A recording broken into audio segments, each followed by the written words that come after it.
कहानी है महिला बॉस। आज फिर आरिका छुट्टी पर है। इसका अंदाज मैंने इसी से लगा लिया कि वह अभी तक तैयार नहीं हुई। लगता है कल फिर वह बॉस को अदा से देखकर मुस्कुराई होगी। तभी तो आज दिन भर उसे मुस्कुराते रहने के लिए छुट्टी मिल गई है। मेरे दिल पर सांप लौटने लगा। काश मेरा भी बॉस होता, बॉसी नहीं, तो मैं भी अपनी अदाओं के जलवे बिखेरती मुस्कुराती। इठलाती हुई छुट्टी पर छुट्टी करती चली जाती और ऑफिस में बैठा मेरा बॉस मेरी अटेंडेंस भरता होता। पर मैं क्या करूं? मेरा तो बॉस नहीं बॉसी है। बॉस शब्द कितना अच्छा लगता है। एक ऐसा पुरुष जो है तो बास की तरह सीधा तना हुआ, हमसे ऊंचा और अकड़ा हुआ भी, पर जब उसमें फूंक भरो तो आहा, क्या मधुर तान निकलती है। वही बास बांसुरी बन जाता है।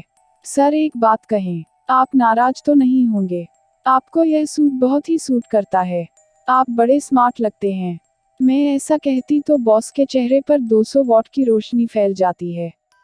ही थैंक्स। अच्छा, थॉमसन एंड कंपनी के बिल चेक कर लिए हैं? सर आधे घंटे में लेकर आती हूँ। ओके, जल्दी लाना। और बॉस मुस्कुराते हुए केबिन में चला जाता। वह यह कभी नहीं सोचता कि फाइल लाने में आधा घंटा क्यों लगेगा। पर मेरी तो बॉसी है जो ऑफिस में घुसते ही नाक ऊंची कर लेती है। धड़म धड़म करके दरवाजा खोलेगी और घर्र से घंटी बजा देगी। पाल सन्स की फाइल लाना। मैम आज आपकी साड़ी बहुत सुंदर लग रही है।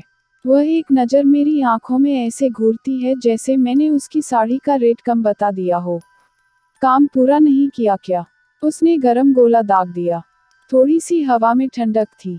वह भी गायब हो गई। फाइल लाओ। दिल करता है फाइल उसके सिर पर दे मारूं। सर आज मैं बहुत थक गई हूँ। रात को मेहमान भी आए थे।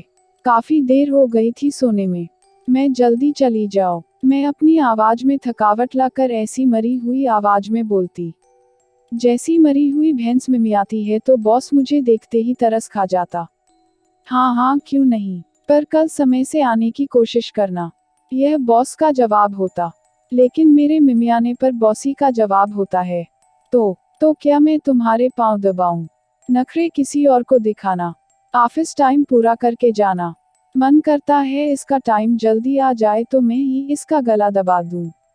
सर मेरे ससुराल वाले आ रहे हैं। मैं 2 घंटे के लिए बाहर चली जाओ। मैं आंखें घुमाकर कहती तो बॉस भी घूम जाता। अच्छा, क्या खरीदने जा रही हो? बस मिल जाती परमिशन। पर यह बॉसी ससुराल वालों से कह दिया करो कि नौकरी करने देनी है कि नहीं। ऐसा जवाब सुनकर मन से बददुआ निकलने लगती है। काश तुम्हारी कुर्सी मुझे मिल जाती तो। लो, इसी बात में मेरी बॉसी महारानी पानी भरती दिखाई देती। उस दिन पति से लड़ाई हो गई तो रोते रोते ही ऑफिस पहुंची थी। मेरे आंसू देखते ही बॉसी बोली, आंसुए घर छोड़कर आया करो। लेकिन अगर मेरा बॉस होता तो मेरे आंसू सीधे उसके दिल पर छन छन करके गरम तवे पर ठंडी बूंदों की तरह गिरते और सूख जाते। वह मुझसे पूछता, क्या हुआ है? किससे झगड़ा हुआ? तब मैं अपने पति को झगड़ालू और अकड़ू बताकर अपने बॉस की तारीफ में पुल बांधती। तो वह कितना खुश हो जाता और मेरी अगले दिन की एक और छुट्टी पक्की हो जाती। कोई भी अच्छी ड्रेस पहनूं या मेकअप करूं तो डर लगने लगता है।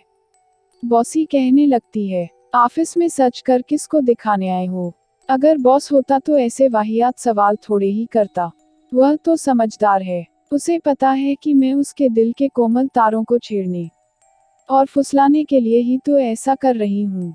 वह यह सब जानकर भी फिसलता ही जाएगा और उसकी इसी फिसलन में, उसकी बंद आंखों में मैं अपने घर के हजारों काम निपटा देती। पर मेरी किस्मत में बॉस के बजाय बॉसी है। बासी रोटी और बासी फूल सी मुरझाई हुई। उसके होते हुए न तो मैं ऑफिस टाइम पर शॉपिंग कर पाती हूँ, न ही ससुराल वालों को अटेंड कर पाती हूँ, न ही घर जाकर सो पाती हूँ, न ही अपने पति की चुगली उससे करके उसे खुश कर पाती हूँ, और न ही उसके रूप और कपड़ों की बेवजह तारीफ करके अपने न किए हुए कामों को अनदेखा करवा सकती हूँ। अगर मेरा बॉस होता तो मैं ऑफिस आती और ऑफिस खेलती, पर काम नहीं करती। पर क्या करूँ मैं? मेरी तो बॉसी है। इसके होने से मुझे अपनी सुंदरता पर भी शक होने लगा है। मेरा इठलाना, मेरा रोना, मेरा आंसू बहाना, मेरा सजना, मेरे जलवे, मेरे नखरे किसी काम के नहीं रहे। इसीलिए मुझे कभी कभी अपने नारी होने पर भी संदेह होने लगा है। काश कोई मेरी बॉसी को हटाकर मुझे बॉस दिला दे, ताकि मुझे मेरे होने का एहसास कराए। अगर आपको कहानी पसंद आए तो लाइक और शेयर कीजिए और चैनल को सब्सक्राइब करना मत भूलिए।